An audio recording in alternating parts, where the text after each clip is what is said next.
Coming up, we talk about the Christmas time vacation package coming to Disney World, the live-action adaptation of Aladdin gets a teaser trailer, we share our unpopular Disney opinions, and we take you along on the Monorail Bar Crawl. All that and more on this episode of WDW Opinion. Cue the music. To all who come to this happy place, welcome. This is the podcast where two friends, Connor, You are a child's plaything! and Hank, You are a sad, strange little man, and have my pity. share their opinions, tips, and stories about anything and everything at Walt Disney World. Trust me, what could go wrong? Get ready, because this is WDW Opinion. We're in the tower. We are ready for takeoff. Hello and welcome to episode number 15 of WDW Opinion, the podcast where friends talk Disney. We share our Disney World opinions, and then you share yours. Let us know what opinions you have. Follow us on social media. We are at WDW Opinion, and share your thoughts with us. Visit WDWopinion.com to check out our blog posts on all things Disney and to see what we're up to in between episodes. I am your host, Connor Brown, and I'm joined by my co-host and Disney partner in crime, Mr. Hank Molsky. Hank, you remember a couple weeks ago, we did the review of Full House going to Walt Disney World? Yeah. And we also discussed how we wanted to do other episodes, like when Roseanne went to Disney World, stuff like that. Yeah. Well, we're going to have to add another theme park to the list. Uh-oh. Because the ABC hit sitcom, The Goldbergs, they're going to Hershey Park. Oh, no. Have you been to Hershey Park, Connor? I love Hershey Park. I have never been. I would go. Count me in. That's what we should do. Regional Yeah. theme park tour. Boy, yeah, we could do that. You're going to have to come to Ohio. We got a few up here. Oh, plenty up there. The reason I like, so the premise of the show, the episode they're doing is they live right outside of Philadelphia. So it's kind of like I don't know what grade it is, but the creator, it's all about his family and he lived outside of Philly.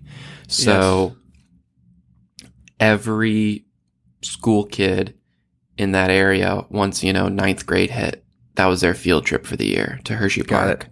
And, so yeah, it's about 2.5 hours away from me. So we would drive up and drive down. We actually did a couple years. We stayed at the Hershey Lodge because they have 2 hotels there. I had no idea that it was a resort like that. They have the Hershey Hotel and the Hershey Lodge. They have that visitor center where anyone can go. And then that's where you go on the chocolate tour, quote unquote chocolate tour ride. Sure. And then you go into the theme park. The reason I like Hershey Park is because nowadays especially, every local, like regional theme park is owned by someone else, Exactly. So like, Well, this is like from the 90s of when everyone was just, I guess it was the early 2000s, especially when Paramount was like just going around and, we'll grab all these. And everyone's like, oh, crap, we got to get that. so now the big players are Cedar Fair either owns it or Six Flags owns it. So there's a lot of overlap. There's a lot of, similarities and stuff like that. But Hershey Park has like been tried and true for, God, I think it's been like 100 years since they put in their first roller coaster or something like that. What's that wooden roller coaster there that they've got? Really good one? The Comet. The Comet, yes. I've definitely seen some stuff about that one. Now I have to look that up to make sure it is the Comet. Oh, boy. Oh, Come yeah. on. It comes up. I'm right. Don't worry. God, your It's so computer right. works way faster than mine when we're recording. I got like 6 applications making this little MacBook suffer. Oh, God. Built in 1946? The Comet. All right. Yeah. So eventually we'll get to Hershey Park. And other regional theme parks. But let's cover Disney first. I do have one point to make in housekeeping. It's about our email newsletter. Very, very intriguing. So if you haven't yet, be sure to sign up for our email newsletter. If you sign up, we'll even include our ultimate Disney trip task list for free. This will help you keep everything organized when it comes to dates and planning your next Disney trip. Head over to WDWopinion.com for more info on that. Hank, do you have anything in housekeeping this week? I got nothing. Also, that was brilliant timing on my end. My connection dropped out, but picked right back up, so I don't think I missed anything important. No, you didn't. You froze for a second, and I was like, I'm just going to power through this. Yes, we made it. See, folks, that's how the magic is made. You're getting a look behind the scenes. No, I got nothing. You see how the sausage is made. Well, With all that said, let's get into News to Opinion.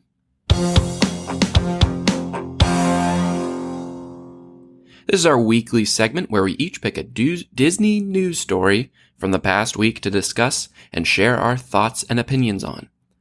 My Disney news story of the week is straight from the Disney Parks blog, entitled Sneak a Peek at this year's Ultimate Disney Christmas Time Package.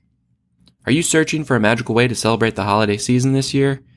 Oh God, I should have read the first two sentences before I dove in. It's very markety. Anyways, guess who purchased this package? The Disney Christmas Time Package will enjoy a 5-night stay at a select Disney Moderate, Disney Deluxe, or Disney Deluxe Villa Resort, checking in on December 17th and checking out on December 22nd. You'll also get 4-day theme park tickets with park hopper option and some exclusive experiences at the Walt Disney World Resort. These exclusive experiences include a nighttime access to Toy Story Land on December 17th, where you'll spend time at Toy Story Land at Hollywood Studios, and you'll even get to see the land celebrate its first holiday season with special decor. You'll celebrate the season at Mickey's Very Merry Christmas Party on December 18th, and you'll also get exclusive nighttime access to select Disney Animal Kingdom attractions on December 19th, including nighttime access to Avatar, Flight of Passage, Na'vi River Journey, Expedition Everest, Dinosaur, plus an exclusive showing of Rivers of Light at... Oh, Connor's favorite. That's worth the price alone.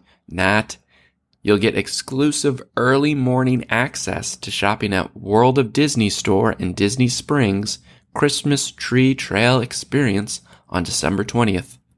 And you'll also enjoy an exclusive holiday-themed buffet dinner at Epcot on December 21st.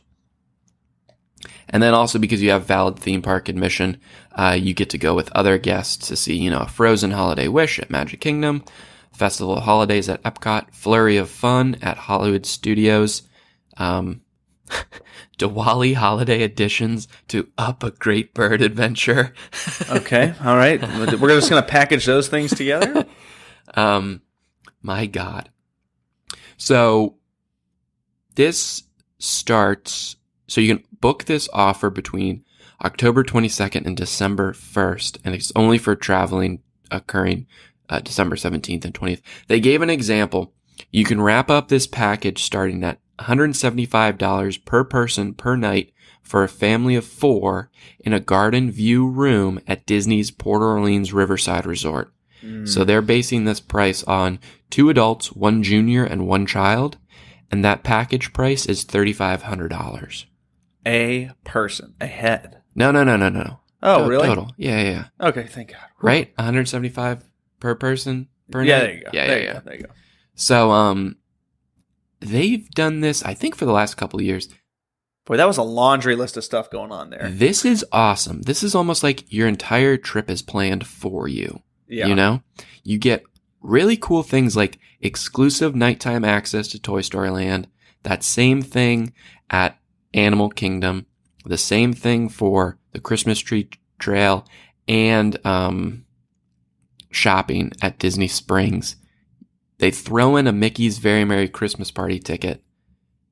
You get a themed holiday buffet at Epcot, and you're there during the right before Christmas time. Things like that. This is an awesome package. We were there, I think was there for 1 full day. Last year, my family went down right around this time. Mm-hmm. And it was starting to get pretty busy at the end of my trip. But the reason they do this is it's the week basically right before it gets crazy. So, like we've seen with everything else that Disney's done in the past, throw in a special event, throw in a marathon, throw in, a festival at Epcot during the down times to try to boost people up, trying to bring more people in. And this is it. But I've never seen stuff like this that's so exclusive, Sure. like an entire park that they're opening at the end. Now, I am sure that a lot of people will be booking this because Disney wouldn't do that unless they knew people would book this. But right. It's pretty cool. Of all the things on the list, the one that popped out at me needing an answer to was, what's going on with World of Disney? Do we have an opening date for that? That's a good question. Because that was interesting. I just heard that because that the remodel is getting very close to being finished. So World of Disney has been under remodel for, probably over a year now. And it's going to be, they've been going in sections. So they close the middle section and the two wings are open. They close one wing. They, transfer people around. I'm not sure when it's going to, quote unquote, fully open.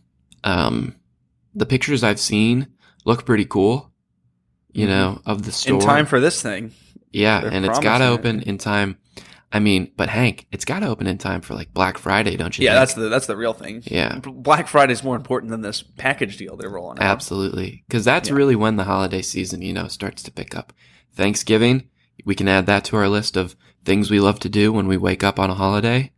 Ooh. Thanksgiving, look at the Disney wait times and just laugh. Yep.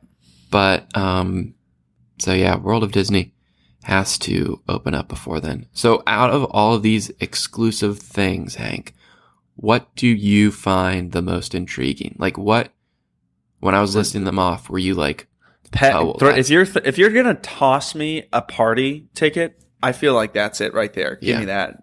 If you're gonna throw in a not so scary Christmas party or one of the Magic Kingdom exclusive parties, and if they're gonna give you one of those tickets, I'm sure the ticket, I don't know. Maybe they are maybe they are cutting you a deal on this a little bit. We're not going to go through and do all the math on it, but the fact that that's tossed in there is pretty cool. The very Merry Christmas Party. Oh yeah. Yeah. That jumps out at me.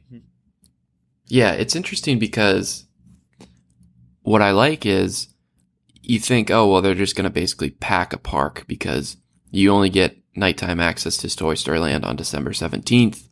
You can only go to Mickey's Very Merry on the 18th, and you can only do the nighttime access on Animal Kingdom the 19th, I don't get that excited about the Animal Kingdom one was cool, too. But I don't get that excited. They've been doing this all summer long, too, with these extra hours at Toy Story Land. It just turns into you getting to ride Slinky Dog Dash like 3 or 4 times. Yeah. Because no one really wants to do the alien swirling saucers. Yeah. And you can basically walk on Midway Mania or Toy Story Mania now without any wait, like almost any day. I feel like that's a broad statement, as a broad brush to paint with, but that line has really stayed low since Toy Story Land is open. I think during non-peak seasons, you're right. Like it'll probably hover around like, what kind of equated to like a Pirates, you walk by Pirates. It seems to be like 25 to 35 minutes. Like during non-crazy times. Yeah. And like in the morning, you're walking on Pirates. In the morning, you're walking on Midway Mania. Oh yeah. 3 p.m. Probably not. Right. Exactly. But even though that they make you go to Toy Story Land on this day, that they throw in the park hopper option. So you don't have to, start your day at Hollywood Studios and stuff like that.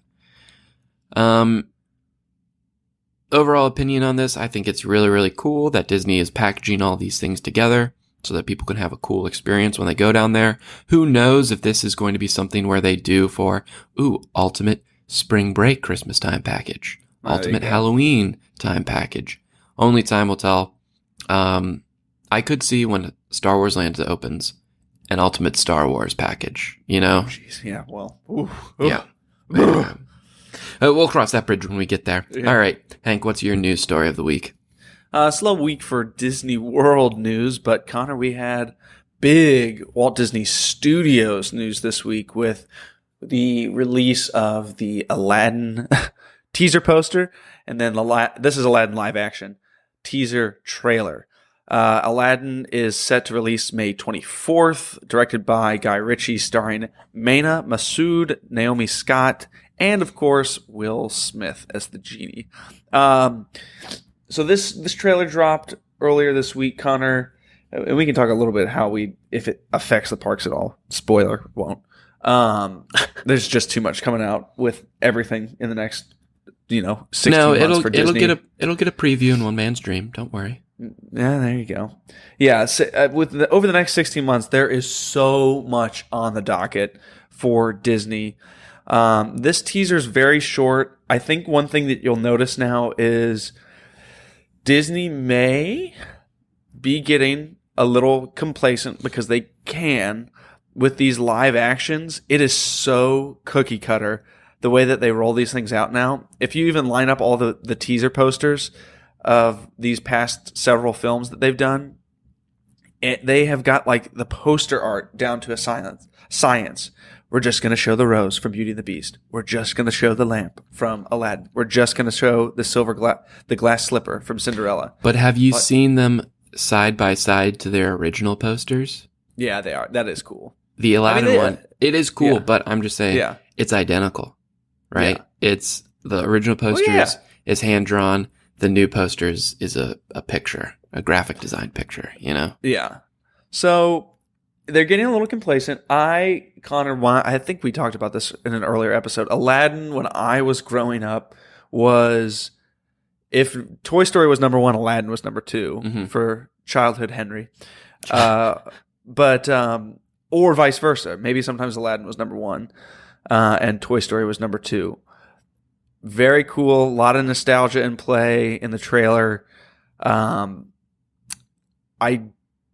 am getting a little worried, though. They're hiding a lot. There was a lot of hand-wringing on the casting troubles that they had along the way. Even the director, they had trouble getting locked up, and I don't think Guy Ritchie has a fantastic portfolio of work.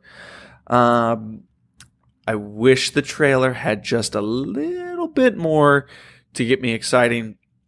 And as far as an effect on the parks, like I said, this is why I kind of teased into this segment.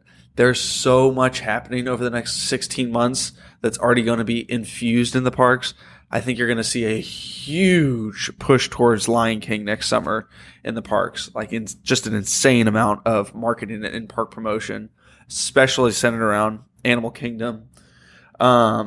Star Wars is going to be absolutely humongous next winter.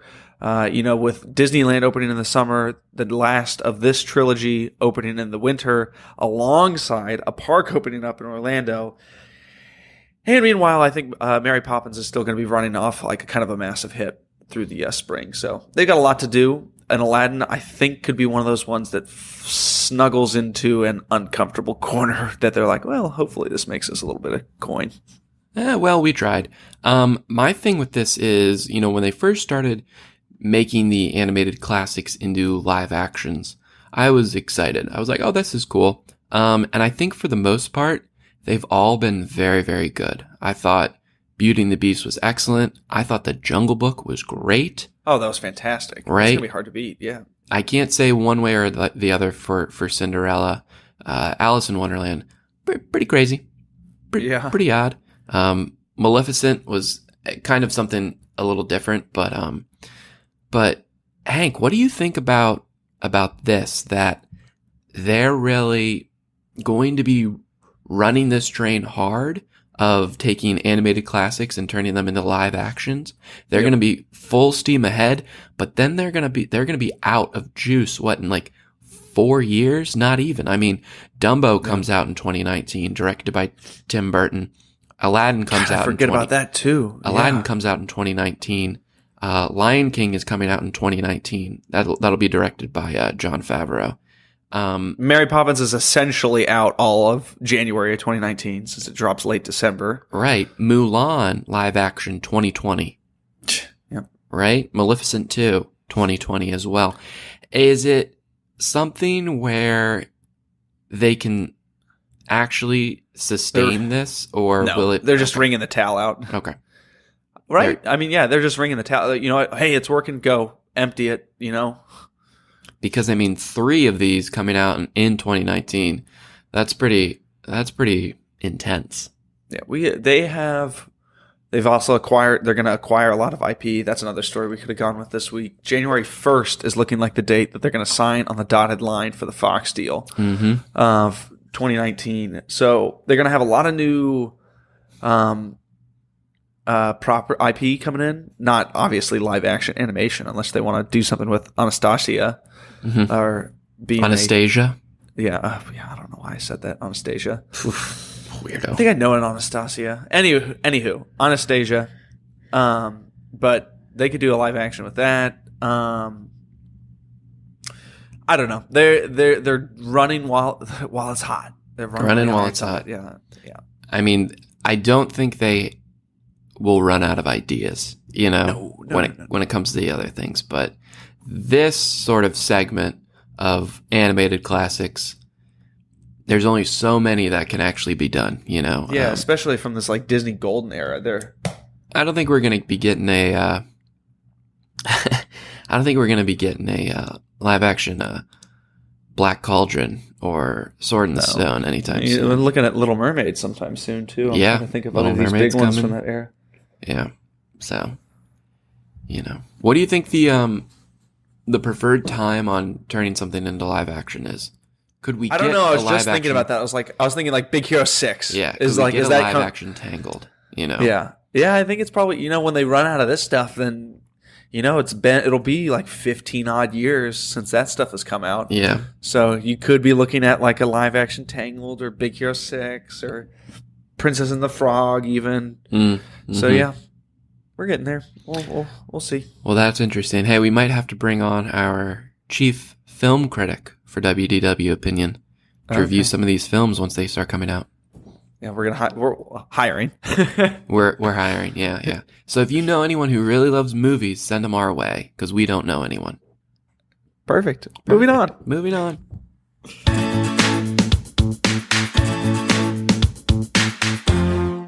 Now it's time for our unpopular Disney opinions. We all have our favorite Disney park, Disney attraction, and Disney restaurant. They're our favorites for a plethora of reasons. But then there are the things we are supposed to like or supposed to hate because the vast majority of the Disney fan community thinks that way. Well, in this segment, we'll share our unpopular Disney opinions in a safe, welcoming, judge-free space. Psych, we're going to judge each other so hard, but we'll have fun doing it. So Hank, this week let's focus our unpopular Disney opinions on resorts on property. So what's yours? Connor, I'm going to stay really specific, and I'm going to stay inside the loop for what our next segment's going to be about. So I'm going to stay on the resort loop of the monorail over there. I don't know. I was thinking through this, and it's tough to really come up with a strong, unpopular opinion, at least for me. I feel like I go with the masses on a lot of resort think. But my thought is, I'll just get to it. Stop beating around the bush. I'm never going to pay for a room at the hang on. I'm never going to pay for a room at the Grand Floridian. No thanks. Wow. Yeah, I know absolutely zero interest in the Grand Floridian and staying in the Grand Floridian. Sure. I'm out. That's my, I think, unpopular opinion. Maybe not. Kind of reason being is it's a deluxe resort and it's one of the most iconic on Disney property. So I hope that that's, reason enough for me to be unpopular by saying that. But my reason being is that you look at deluxe, you look what deluxe offers, and the fact that you're not, I know it sounds stupid, but you don't get like the closed hallways. It's this massive sprawling resort. I don't think the water activities on site are anything that get me really excited. It's nothing like a beach club or boardwalk pool area. I don't want these walk-up rooms outside that I feel like I should be staying at a moderate. It's beautiful. It's right across from the Magic Kingdom, but you can do that at the Contemporary or the Polynesian. nearby. I know those are outside too at the Polynesian, but there's just something, I don't know. I'm not shelling out that kind of coin. I'm going to get the hallways and the beautiful pool or something from over in the Epcot area or Animal Kingdom Lodge or Wilderness Lodge. Not shelling out for the Grand Floridian. No thanks. I'll pass. So that is an unpopular Disney opinion, but I will say a lot of people do share that opinion. I've heard. Okay, good. A lot of people think they walk into the Grand Floridian and they think, oh, this isn't for me. Like, it's too regal, it's too over the top, which I think is sad because, anyone can stay there as long as you can afford it, right? Yeah. But I do agree with you. Of all of the deluxes, that is the least appealing to me. I think. Oh, hey, look at this. My unpopular opinion. You're agreeing with me. Yeah, I think. I have no interest in staying there. I mean, love the hotel. One day, I'm sure I'll stay there. Just got to check it off the list, Yeah. But I think it's. I don't know. I don't know why. I think because when you compare it to other things, like Hank was saying, like I could stay at a Polynesian themed resort. You're like, wow, you're not going to get that anywhere else in the world. I could stay at the lodge, the Wilderness Lodge, and feel like I'm in the Pacific Northwest, or feel like I'm in Africa, or stay at the beach club or the boardwalk, walk to Epcot, feel like I'm immersed in, the turn of the century boardwalk. Grand Floridian just seems elegant. Like that's its appeal. That's its theming, Yep. And I get that it's like themed after the Hotel Del Coronado in San Diego. But I don't know. I kind of agree with you, Hank. It's kind of it's cool. I love going in there. I love hanging out there, but I don't know if I need to stay there. Yeah, so I'm not upset if I didn't pick like a wildly unpopular opinion, but it's still something to jab at a little bit because it is like the most iconic. We've said this. It's the most elegant. It's the most iconic.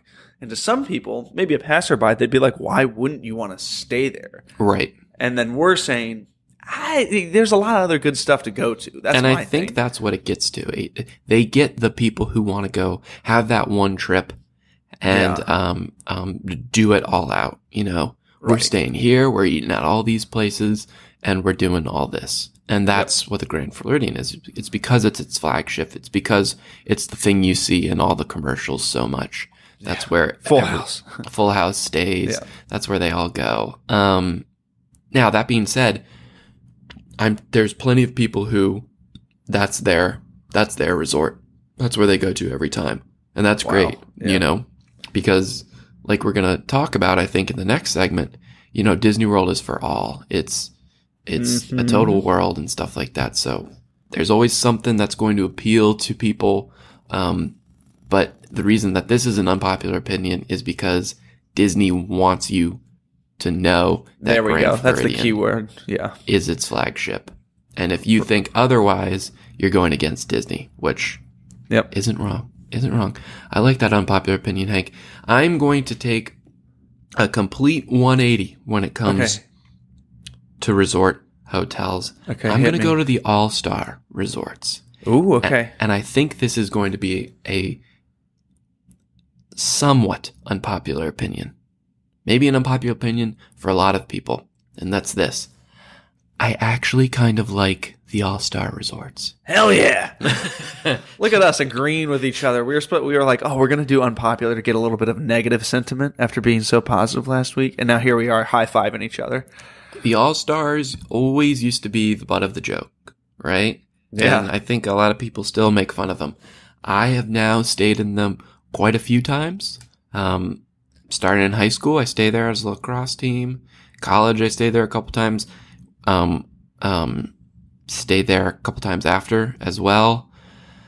Listen, when it comes to Disney trips, and especially the ones that Hank and I go on, where we are in the parks from sun up to sunset, sometimes all you need is a bed and a place to take a shower. And the All-Stars is perfect at accommodating that. Yeah. But I think even on top of that, you get all the benefits of staying on property at a somewhat affordable rate, right? Yeah. Yes, there's a ton of people there. Yes, the buses might not, be the best because there's so many people there. Yeah, there's only a food court. They're massive. But at the end of the day, I enjoy sleeping there and I enjoy taking a shower there. And I can easily access all the parks. Man, when they upgrade all those rooms too, whew, forget about it. And so that's, I think, also plays into it. I've seen, Hank and I have talked about this. We've seen the room renovations that they're doing across these resorts, and it is swanky. They are sleek. They are sleek. But I mean, I don't know. I've come around to the All-Stars. So much so that now it's not like, oh, well, I can only stay at the All-Stars. No, it's, oh, I get to stay at the All-Stars. That's cool. Yeah. When you say that too, you're really resonating with me on this. When you say that all I need is a place to shower, those shower upgrades that they're doing to these rooms, oh, awesome. I'm a big proponent of these revamped showers in Disney. We are, yeah, go ahead. We're pro shower here on WDW Opinion. Yeah, we enjoy bathing from time to time. Unpopular opinion. That's what we got to do. Top 10 showers in Walt Disney World. The 3 p.m. shower? Oh, snap. Shoot. That's number one. Damn. We just ruined that show. Oh, just that's skip great. to the end and you'll hear our... The 3 p.m. rain shower. All right, well, we'll cross that idea off the list. Thanks for tuning in, folks. Hey, you know what we found out about these unpopular opinions of the week, Hank? We are cheap. We are cheap. Yeah. If we could rent like a sleeping bag and just have like a covered porch on a Disney property, we'd probably do it. I believe that's called the Fort Wilderness Camping Grounds. Oh, never mind. I don't want to camp. Never mind. I take that back. But you know what? I think what the big thing is about this is, and my family and I have talked about this before, depending on where you stay really dictates what kind of vacation you're going to have. Yeah. If we stayed at Bay Lake Tower at the Contemporary, we're going to Magic Kingdom every day, right, for a little bit here and there. If we stay at Saratoga Springs, we're hitting Disney Springs hard. We go to the Beach Club, we're going to pop into World Showcase every time, If you go to Animal Kingdom Lodge, you're just never going to leave your hotel because it's too damn far away from everything. I was going to say, I would never leave Sanaa. I would just keep ordering bread service and looking at the giraffes. Yeah, another round of naan. Honey, there's a pack of wildebeest outside. Yeah, it went by 4 times this morning. It's the same wildebeest. It's the same 6 wildebeest and that stupid bird with the afro. But on top of that, it's great because all the resorts are open. So if you do want to do a resort hopping day, which we'll get to in the next segment, you can totally do that. You don't have to stay there to appreciate them. Yeah, just transition, Connor. Make a nice clean one. So what do you think about... Oh, I can't transition. I gotta plug something. Sorry. Oh, plug it. Let us know what you think of our unpopular Disney opinions. Let us know on Facebook, or email us, Connor, CONOR, at WDWopinion.com. What's your unpopular Disney opinion?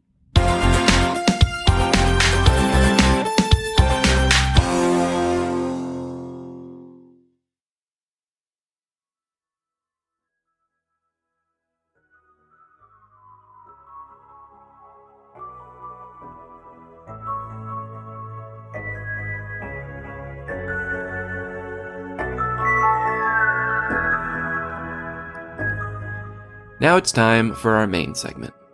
I say this all the time. Disney World is great because it really is a world unto itself. When you have been going for as long as I have, you start to love things other than the e-ticket attractions. The details, the food, the beverages, and even hopping from resort to resort.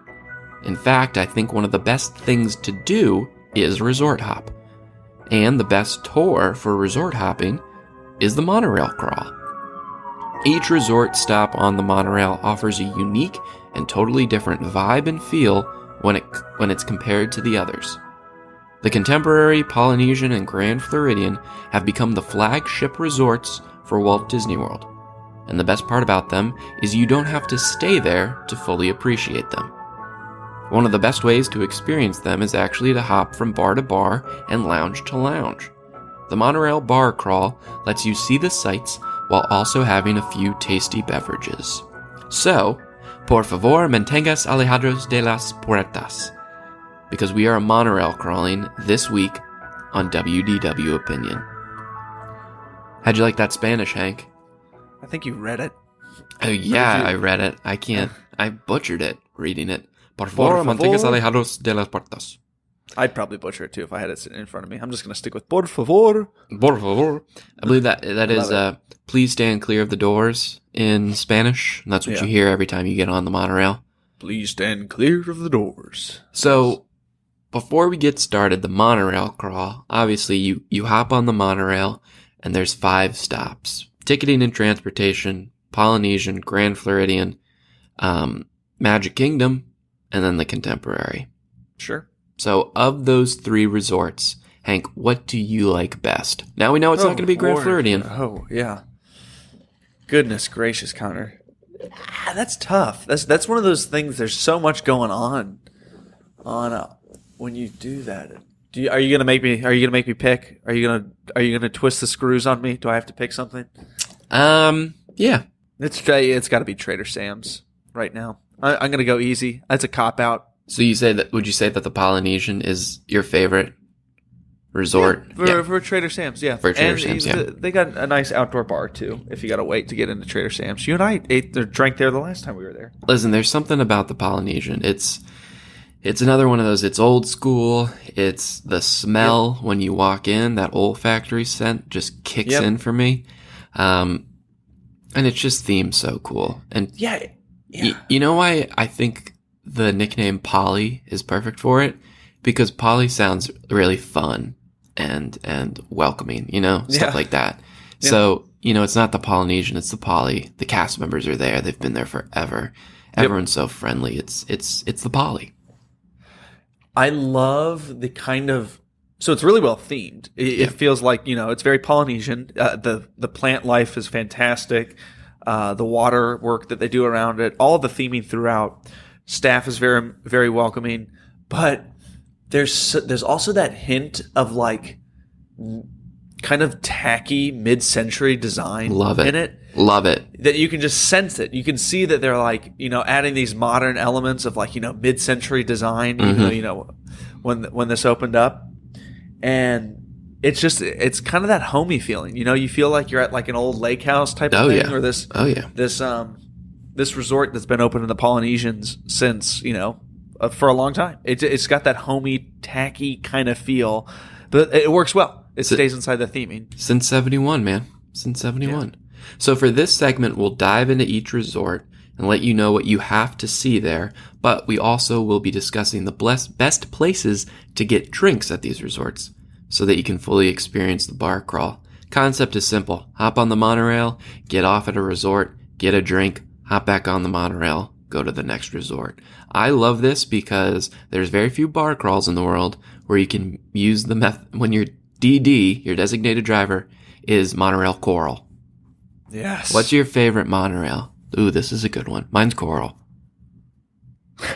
I just like hearing that. Other people don't describe it like that. Oh, monorail gray, monorail silver, monorail coral. Black with a red racing stripe. Oh, wow. That's legit. So Hank, everyone. Oh, I love that one. That one's fly. That one's dope. Dope as hell. All right. So which way do you want to start? Let's stay at Poly since we're there. Stay at Poly. All right. Well, let's grab a drink first. Hank, should we grab a drink first? Yeah. Where are we going? Poly. There's a lot of options. What time of day is it? First of all, because that's very important. It's it is 3:30. We're in line. We're going to Trader Sam's. We're in line at 3:30 for it to open. You got to explain this one to people. Why are we in line for Trader Sam's? So Trader Sam's Grotto is in the very back of the lobby level. Yes. Yeah. It's very small in there. I would say, oh shoot, I know what the occupancy is because you see it right on the sign right there, but 40, I don't know. There's definitely not more than 40 seats in it. No. It's supposed to be tiny like this. Yeah. Right. It feels like an old maintenance closet. They're like, oh crap, we got to put this thing in here. Yeah. So Which is fine. I'm fine with that. So the reason it has a sister location Trader Sam's, I think it's Tiki Terrace out there, isn't it? I believe you are correct, in Disneyland. At the Disneyland Hotel. And the Imagineers built it years ago, not too long ago, and people just loved it, absolutely loved it. So they're like, hey, we got to bring this out to Disney, or to Disney World. And when the Poly was going under its refurbishment a few years ago, they added Trader Sam's Grog Grotto in. Trader Sam, if you don't know, is the last guy, the head salesman on the Jungle Cruise. He's selling you the heads there at the very end with the umbrella. But this is definitely my favorite bar on property right now. How could it not be? And it's probably everyone else's favorite bar on property now that knows about it. Because of that, it opens at 4 every day, and a line starts forming probably at 3:30 or so. And if you want to get in and get a good table, you got to get there at 3:30. They'll hand you a pager. You'll wait in line, and you pop in once it opens. Yeah. And but it's great. They got a lot of cool kind of tiki-like drinks. The waiters and bartenders are awesome. They're hilarious. And of course, if you haven't been there, anytime you order a certain drinks, things happen. Cocktails. Certain things happen around you. And the bar, the Grog Grotto, is alive itself, which is great. All right, so I was gonna go for it. Are you making me pick a drink? Pick a drink. I was gonna say, don't let any of your idiot friends order a beer. Can I get a Bud Light? No, you may not. No, you have to order something with some flair, which I'm gonna go with.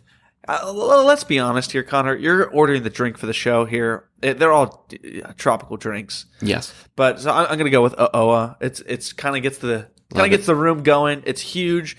And if it does have that distinguishing taste factor of difference, the cinnamon that you throw in the drink to get the sparks going actually does taste pretty good. It does. So you've got the flair of the cinnamon with the Oa and the room going nuts. If they've had enough to drink, maybe not the first drink you order when you walk in. Pro tip, maybe order the ones that are really fun after everyone's had one or two and everyone's loosened up a little bit in the Grog Grotto. It can be a little stiff right at 4 p.m., but come 4:30, that place really starts to limber up, and I'm going to go with the Oa. It does, and everyone, that's one of the things I love about the Grog Grotto is you're there with your fellow guests, your fellow bar goers, and what is that person drinking? What's the show going to be? And it's great. I love it. So Oa, definitely a good choice. And it is recommended for 2 or more, by the way. Yes. It is gigantic. I'm going to go with the Krakatoa Punch. I love the Krakatoa Punch. Very nice. Good show as well. Great show with this one. Good souvenir tiki mug that comes in if you want to buy it. What do you have, Hank? Do you have any tiki mugs there? Shrunken Head. Oh, you have a Shrunken Head. Because I have the Polynesian. Which they just redid that one. Yeah, so they redid so you can buy all of the tiki glasses that these come in. Some are better than others. Some are very expensive, by the way, so keep that in mind. I only have the Polynesian Pearl, and when you get the Polynesian Pearl, it always comes with the pearl, I believe, and that's because it's more of a plastic thing than anything. But yeah, every once in a while they'll change up the mugs so that you got to go back. You got to get one. Yeah, they got the Shrunken Head one. That could have been our news story of the week. That's the Hatbox Ghost. The Hatbox Ghost, not Shrunken Head. Yeah, Hatbox Ghost. Every once in a while they'll do a unique tiki mug where they'll only have a certain amount, and you got to get there. And people were lining up at like 10 a.m. for this mug. That being said, that mug is awesome. I wouldn't do 10 a.m. Sorry, 10 a.m. But it's pretty sweet. It is pretty sweet. And it's another one of those things, Connor. We could pretty much do a whole show on this one. But there's a lot to explore at the Polynesian, too. We could. You know what? We will do a whole show on it because the appetizers there are great. Yeah. Yeah, So we really could. We joke about that a lot, but there is a lot happening in that tiny little bar. So much character, so many quirks, so many ways to navigate it through it. A lot happening at Trader Sam's. That's why it's number one. That's why it's number one. Hey, we will dedicate a full show to Trader Sam's. Absolutely. Grog Grotto, no doubt about it. Pro tip: if you can't get in to the bar itself, it's Trader Sam's Tiki Terrace is outside. Yeah, but that might be the name of it out in Disneyland. I don't know. It doesn't matter. The Tiki Terrace, it's nice. It's outside. You can order all the same drinks. You don't get the show like you do inside, but it's nice, especially if it's a lovely day. They got a cool water feature there, the big rocks with the water coming down it. Yep. So that's cool. So walk around the corner, get yourself a little Dole Whip. A little Dole Whip at the Pineapple Lanai. I believe it's the only place outside of Adventureland at Disney World that you can get the Dole Whip. That sounds correct. Which makes sense. I mean, it's perfect. I'll tell you what, getting a Dole Whip and watching the fireworks on the Poly Beach at night, nothing's better. That sounds pretty nice. This is a resort where you just kind of have to walk around. There's no really one place you have to go other than Trader Sam's. You just have to walk around and kind of engulf yourself in it, right? Yeah. And, you know what? Yeah, this resort too is great for drinks because to me, at least, it seems just like there's certain parks. This resort is hot. Yes. I just feel like it's hot. Yes. Lots of exposed pavement, lots of open spaces between the buildings, much more sun than you'd get even at like an All-Star because I feel like the trees are bigger there. They try to keep the shrubbery very native feeling. So you're left with a lot of hot open spaces, which means the drinks there are going to taste even better. Oh, yes. Something about a rum drink in the sun. Yeah, you know what? They are trying to get you to go get a rum drink. It is intentional. Oh, it's perfect. It's perfect. Yeah. I'll buy into it, though. So another thing about the Polynesian, and some other deluxe resorts have this, but their gift shop, Boutique, hilarious name, by the way. Oh, yeah. Boutique, hilarious. They have stuff that you could buy in like Hawaii, you know, or it's not just resort specific stuff, Disney World specific stuff. They have like books on Hawaiian culture. They've got, you know, like Tommy Bahama stuff. They have Hawaiian products there. There's like these chocolates that people really like, these coconut things that people really like from Hawaii. You can get a coconut there, write your name on it, and send it like a postcard. That's pretty cool. Yeah, that's amazing. And then you have, I always forget her name, but she's been there since the start of the resort, and she was brought from Hawaii. Her name is Auntie Blah. Goodness gracious. I don't think I've ever had the chance to meet her. But she basically sits in the lobby. She makes lays, like hand makes lays, and then every once in a while she leads the hula, and you learn the hula dance. Lovely. It's very nice. It ties into the theming. Just one of those little Disney touches. Are we hopping back on the monorail, Connor? Are you done with your AOA? Yeah, I think I finished. Wow. That's the biggest thing. I want to walk around. I in and out. I want Trader Sam's, and I've had my drink outdoors. I had the Dole Whip. Maybe we're coming back later for the fireworks. I don't know. That's fine. That's all right. We're hopping back on the monorail. Por favor, manténgase alejados de los puertos. And what's our next stop? The Grand Floridian. Now, there's a lot to see here, especially dining-wise, but I think it's got one of the most underrated bars on Disney property. It's a place that I love, and I can't put my finger on why I love it. I think actually I can, because it's no frills. Yeah. It's cool. It's good service. It's a place to get a good drink. It's Misner's Lounge. Boom. Yep. Boom. So Misner's is on, when you get off the monorail, it's on that, I mean, it's not the second, it is the second floor. Yeah. Because there's nothing. It's above the lobby. Down. Yeah. And it's behind where the big band is, which I think is cool to sit there and a big band. The band's playing, swing time. You're my ragtime girl. You're my darling gal. So I don't know. Sorry, I won't sing anymore today. What are you getting, cocktail wise? A Moscow Mule. Ugh. Make that 2, bartender.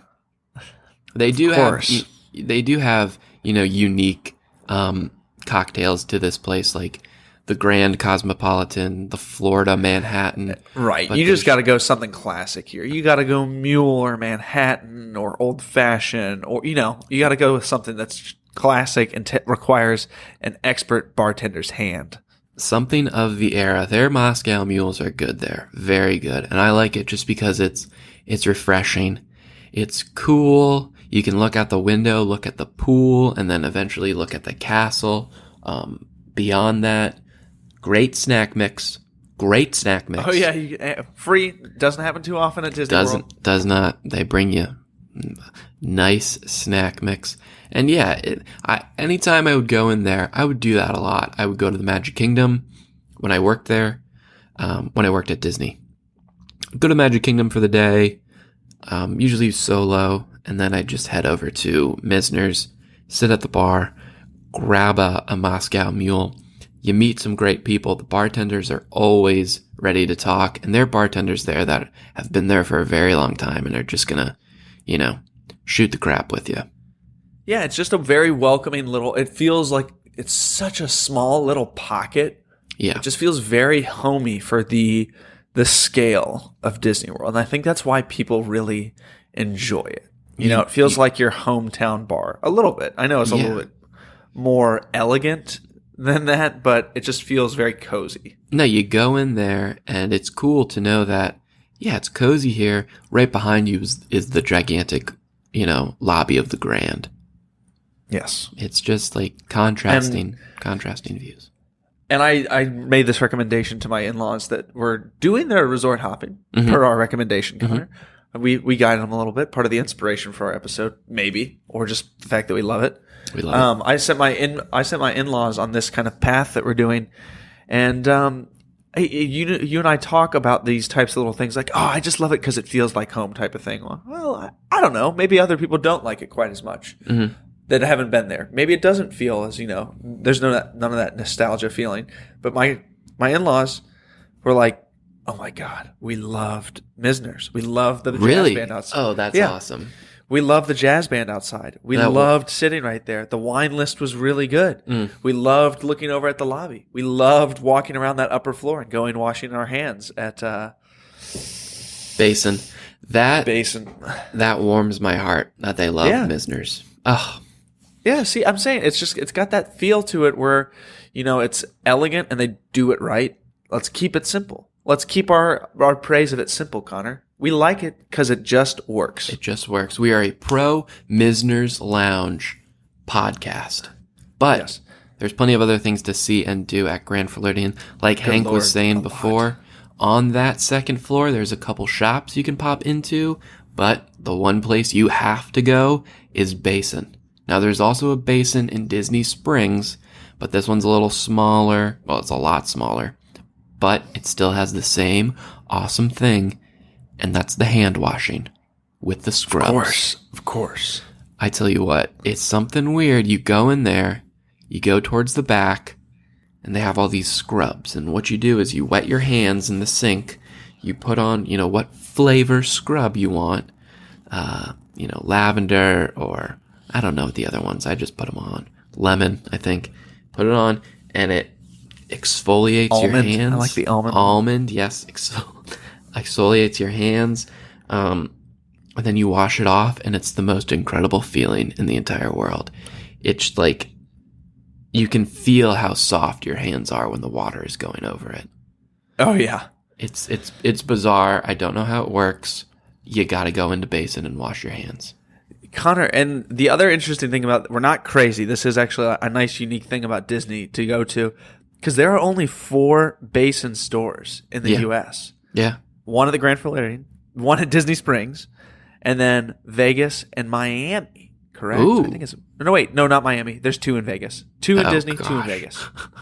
But Disney is always looking for that next place, that unique store that they can bring in and put it in Disney Springs, put it in a resort, something like that, which is always cool. It's just an experience thing. You can have experiences shopping, just like you can have experiences dining, going on attractions, and Disney gets that.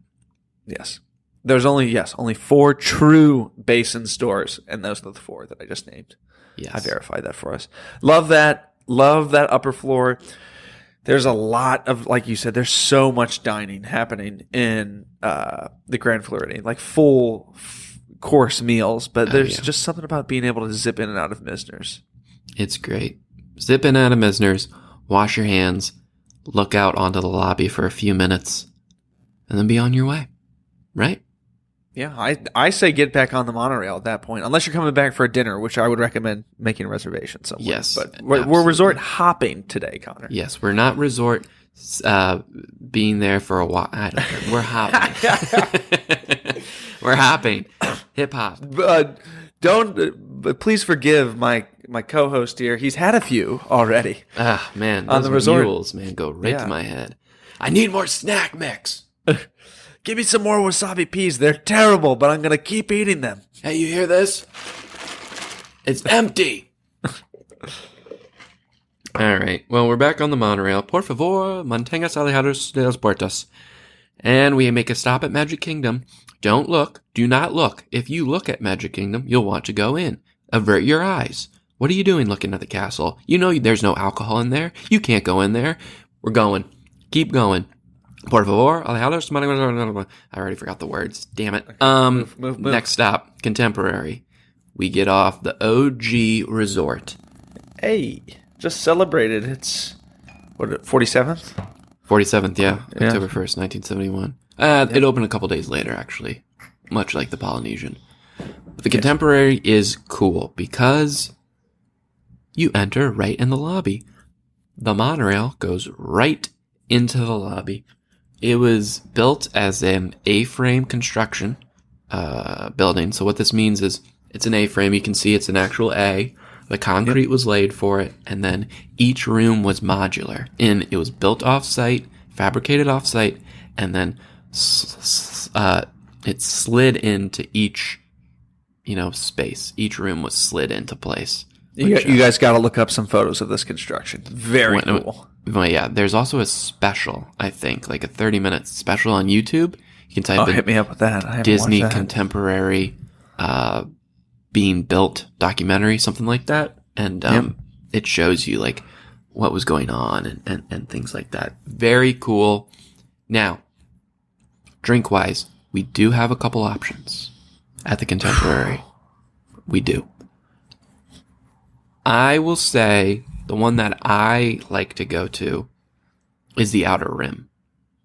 So the Outer Rim is the way the lobby works at the Contemporary is weird because you go all the way down to the bottom floor to check in. But the second floor's got the shops in the middle, and it's got Chef Mickey's and the Contempo Cafe, which is their quick service place, and then it also has the Outer Rim.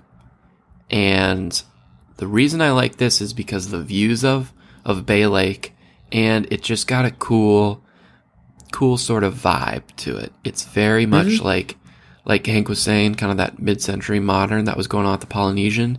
This is it, like full scale. The Contemporary is great now because it's not necessarily contemporary. It was an idea of what Contemporary should be, and because of that, it's still appealing to that. So let's pick a drink at the Outer Rim.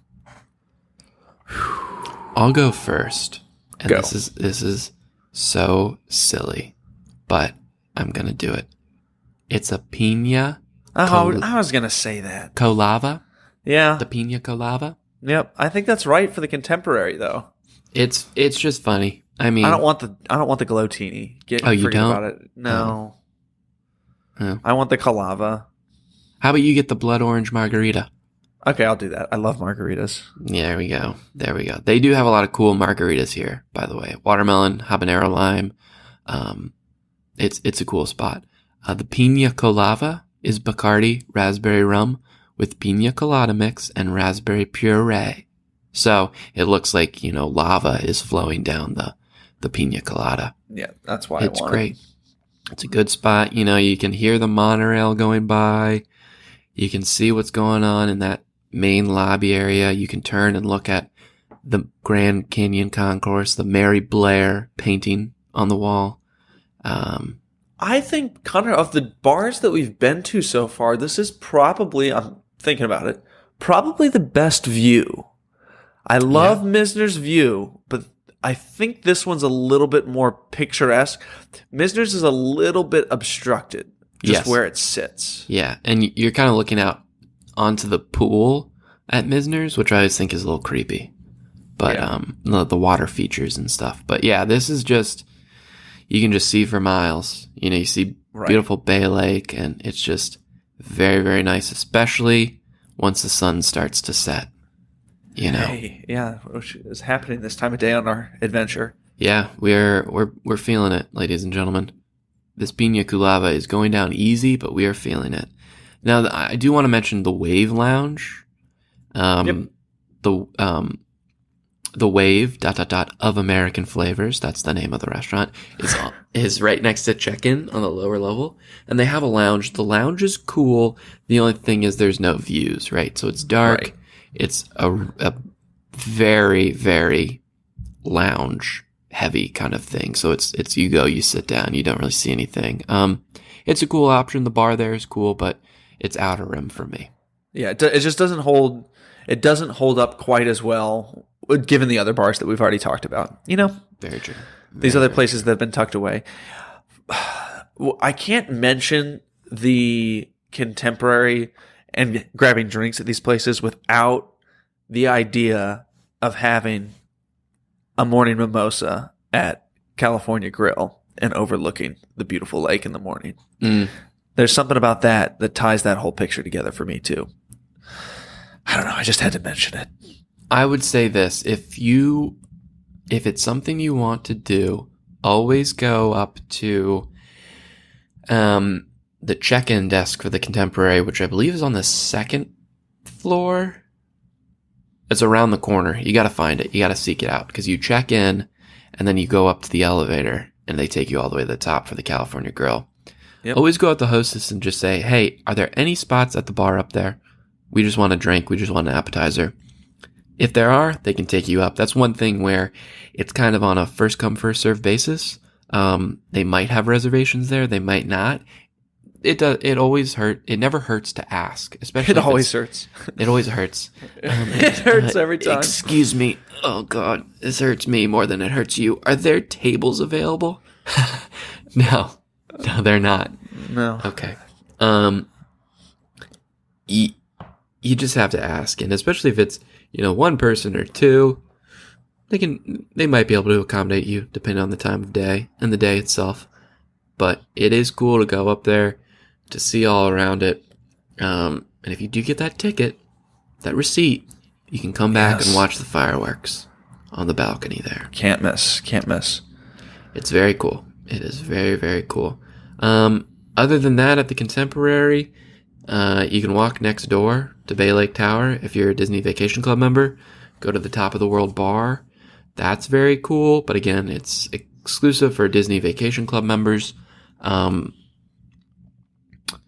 So yeah, if you know someone, they can get you up there. But if you don't, Connor, yeah, send an email to Connor at. I can't get you up there. You'll have to send an email to my father, and he will not be happy to receive that email. So we'll keep that on the DL. But other than that, at the Contemporary, I just like walking around the lobby, like the mid-floor lobby, going into the shops. They have some cool shops there, like an Art of Disney shop, stuff like that. It's just a unique layout that you don't always get to experience anywhere else. And it is cool every once in a while when you're walking through the lobby and you just hear this sound and you're like, oh, monorail's going by. You look up, the monorail's passing. Right through the heart of it all. right through the heart of it all. Well, Hank, got anything else you want to wrap us up with? We have to, and then I know you talked about it a little bit, but there is something genuinely refreshing about after you've had a drink at one of these, getting on that monorail to the next resort. Much like the way that Connor and I like to talk about, looking at people suffering through the lines and the waits of the insanity that is Walt Disney World. Just like we would ride the monorail to go to Magic Kingdom, it is kind of funny, though, to sit back and kick your feet up and watch people preparing for a long, hot day at the park. Oh, yeah. While you've got your feet kicked up and you're enjoying your monorail tour. And you're just cruising. You're experiencing... You've already got your spot. You're experiencing the great theming that Disney is so well known for. These three unique places are really their own worlds, themed around, completely different things. The monorail gives you a great way to explore these places while having some cocktails if you choose. But yeah, I love doing the monorail crawl. I try to do it any chance I can, even if you just want to hop on the monorail and just take it for a ride. Stop at each place. You don't have to get out, but it's just a cool method of transportation, and the stops are pretty cool as well.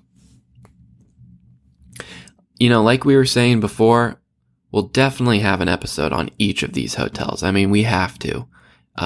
We'll definitely have an episode on Trader Sam's itself, but, let us know what you want to hear. There's plenty of other bar crawls that we were going to dive into, whether it's All Around the World Showcase, Disney Springs, the Boardwalk is a great bar crawl as well. There's plenty of options. We'll get to it in future shows. Don't you worry about that. But that's going to do it for us this week. As always, thank you so very much for listening to the show. Be sure to rate and review us on iTunes, Google Play, or wherever you listen to podcasts, because it helps others find the show, and we want this community to grow. And with that being said, share the show with someone you think might enjoy it. If you like what you heard today, then you've been listening to the WDW Opinion Podcast. If, by chance, you didn't like what you heard, then you've been listening to Stuff You Should Know. For Hank, I'm Connor. We'll see you real soon.